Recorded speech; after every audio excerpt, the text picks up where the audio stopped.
What's going on, guys? Welcome to the Sutter family homestead. Today we've got some work to do. We've got some brush to burn outside, and I wanted to give you a little homestead tour, shall we say. Now, I'm not going to show you the inside of the house because it's destroyed right now. We are a busy family. We've got two young boys that just tear things up. We just recently got back from Louisville, Kentucky, and so we are in a destroyed house right now. So let me show you the first new addition to our little homestead here. We've got some new chicks. These are barred rock chicks. They're going to grow up to be about the same size as the chickens we already have, which are black sex links. Sex link, I believe, is what they're called. We're going to show you those in a little bit. And of course, we've got our family mascot here, Kiki. She can be a little sassy sometimes. So let's take you outside. We'll show you around. All right, so some people have asked me how we keep our chickens fed and watered while we're gone. Like last week, we were gone to Louisville, Kentucky for the National Farm Machinery Show. And so let me show you how we keep our chickens watered. So we use this thing here. Now, it didn't work great. As you can see, the chickens filled it with leaves and sticks and junk. So this is an automatic waterer. It is from Little Giant, I think. Yeah, Little Giant Waterers. Sorry, I didn't know what it was called. I bought this, I believe I bought this on Amazon, and I bought it early last year. So we've only used it a few times. It works well, but we may need to set it up on something because the chickens really dump a lot of junk into this thing. Here's the youngest kid on the homestead here. Who are you? Levi.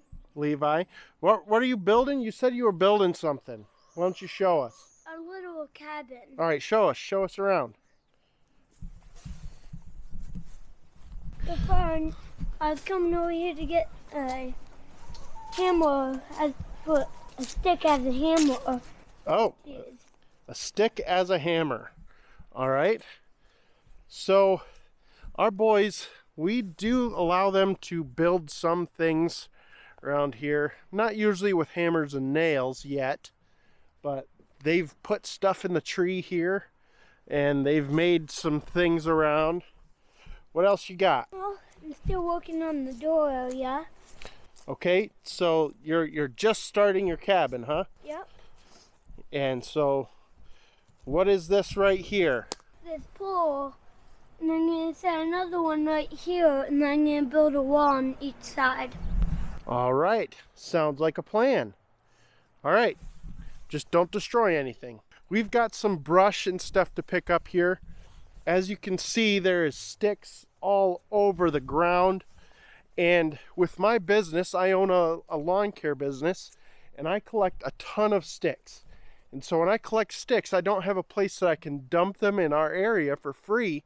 So I bring them home and dump them here, and then we burn them here on the homestead. So now we call this a homestead, but we live in town, and we only have 3/4 of an acre, and on that is our house, our garage, our camper. So we are limited in space right now. Yes, we want to move out. We want to have a few acres. Right now, land, especially in Michigan where we're located, is super expensive. Really expensive. Homes are going for like 20% more than they really should be going for. And so we feel kind of stuck here right now. So we're just making do with what we've got. So we've got chickens here on the homestead. We've got a garden. We've got a burn pit, things like that. We do a lot of things that we can do, whatever we can do to make this feel like our homestead. So that's why we call this a homestead. So we've got a lot of stuff to burn around here.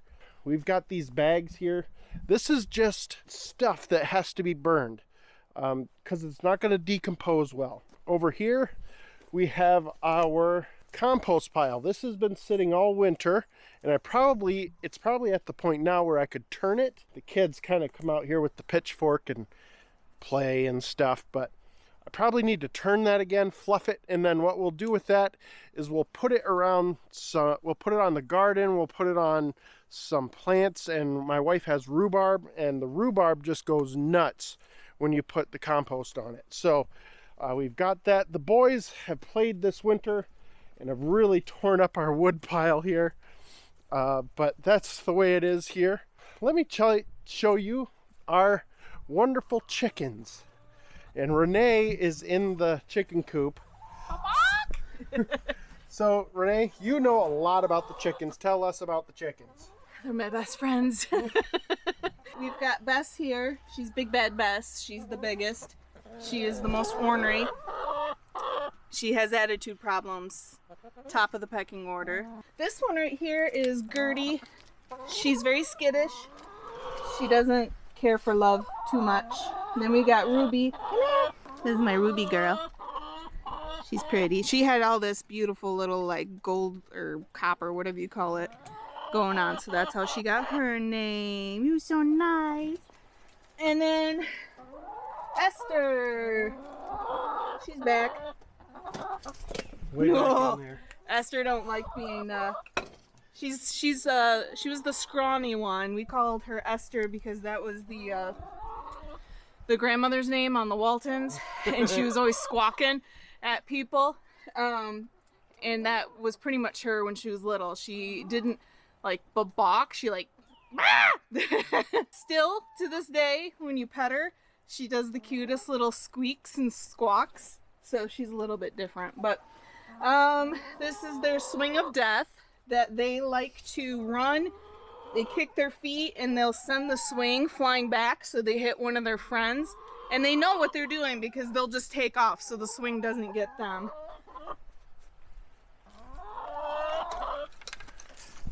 We invested in this run chicken door over here. Just runs on battery and just couple double A's.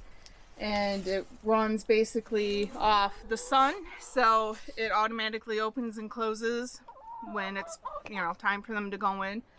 It does have like a sensor, so Bess was one of them that just kept poking her head back out, or her big butt, and so it literally just taps them very lightly and it'll go back up. Thank you. So last year in the winter I built this chicken coop and run. It's not perfect. We shingled it instead of putting tin or metal on the roof because that's what we had.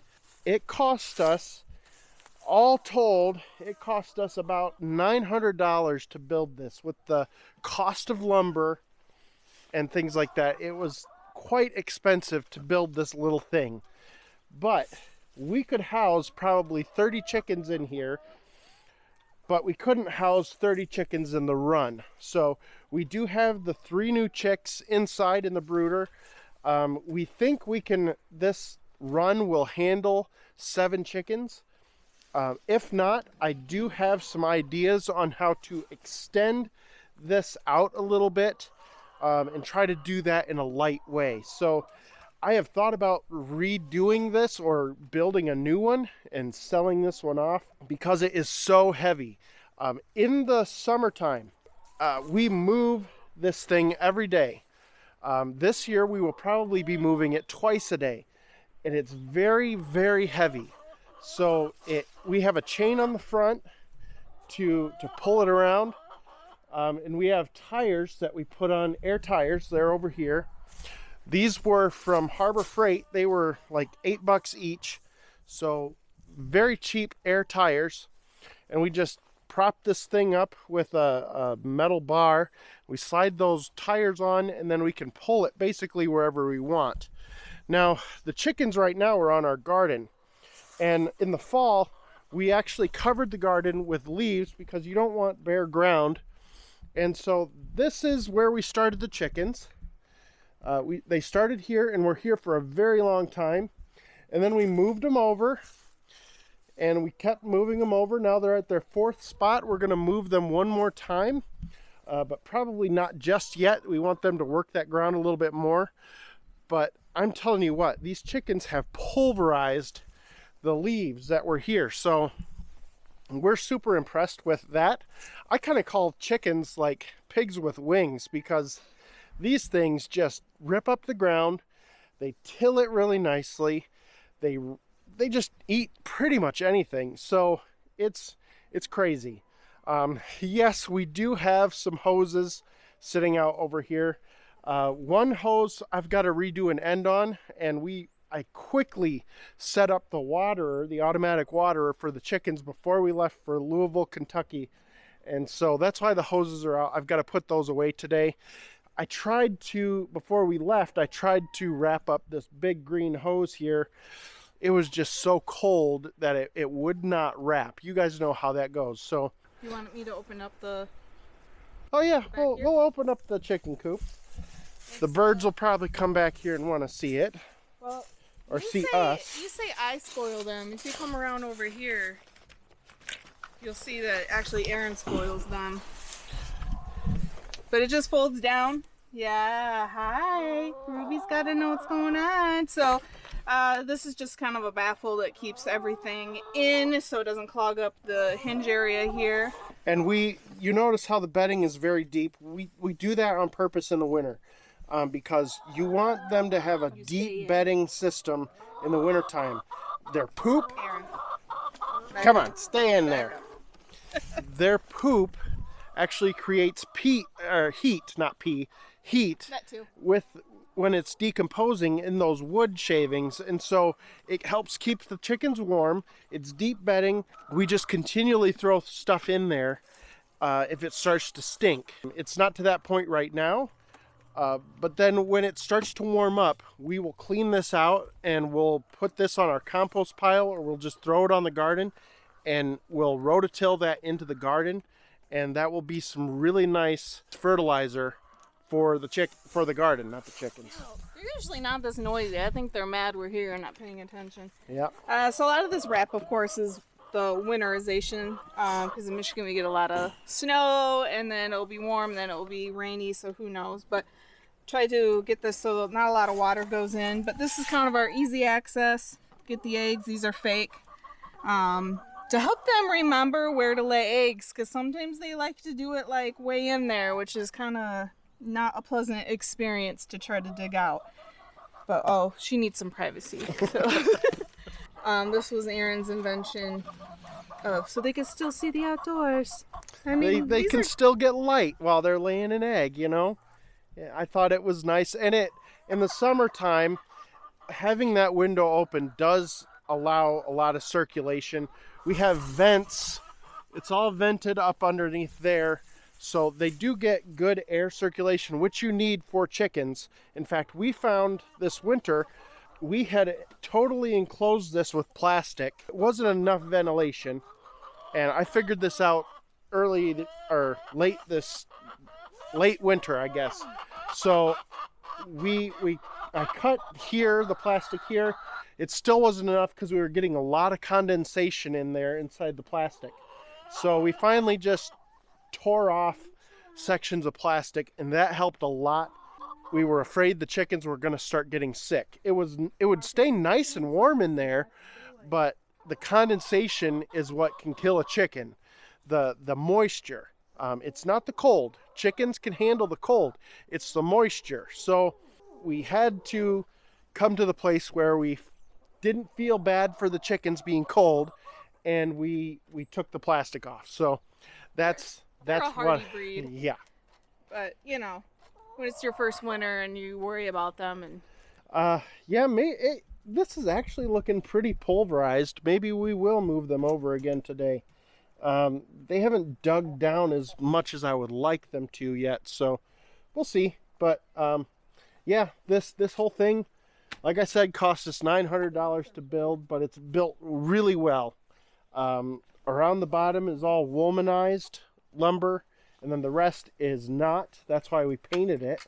I will throw a link to that chicken door, the run chicken door We got it on Amazon, I believe. It was like 80-ish. Yeah, we'll throw a link down in the description so that you can buy one. They're really nice to have, especially if you're gone or you're just lazy like us and you don't want to get out here and close the chicken door after it gets dark. So, all right, we are going to get this fire going here. We're going to continue to pick up sticks and stuff, but we're going to get the fire going first here, and then we are going to just burn all this brush over here. So enjoy this little time lapse of us working and cleaning up our yard and the brush and all the junk. All right?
Well, this is how we do it.